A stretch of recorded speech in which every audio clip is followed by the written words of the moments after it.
রাবণের 10টা মাথা কেন? আসুন আজকের এই ভিডিওতে জেনে নিই। এক সময় লঙ্কার সোনালী রাজপ্রাসাদে এক রাজা বাস করত। তার নাম রাবণ। লোকেরা তাকে শুধু অসুর বলেই জানে, কিন্তু খুব কম মানুষ জানে রাবণ ছিল এক অসাধারণ জ্ঞানী মানুষ।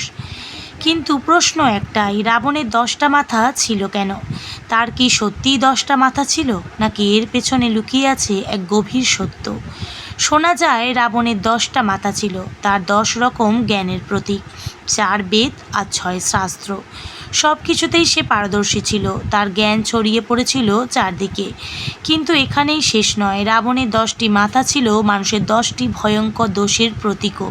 কাম, ক্রোধ, হিংসা, লোভ, মিথ্যে, ক্ষমতার নেশা, ঈর্ষা, অহংকার, মোহ আর আত্মগর্ব, এই 10টা দোষ একসাথে রাবণের হৃদয়ে থাকত। রাবণ জানতো কি ঠিক আর কি ভুল, তবুও বেছে নিয়েছিল অধর্ম। সে একবার ভগবান ব্রহ্মাকে সন্তুষ্ট করতে নিজের একের পর এক 10টা মাথা কেটে অগ্নিতে দিয়েছিল। ব্রহ্মা সন্তুষ্ট হয়ে প্রতিবারই তাকে এক নতুন মাথা দান করেছিল, কিন্তু ব্রহ্মাও একটা জিনিস দিতে পারেনি তাকে, আর সেটা হলো অহংকার মুক্ত হৃদয়। শেষ পর্যন্ত কি হলো? শ্রীরামের তীরে এক এক করে রাবণের মাথা কাটা গেল।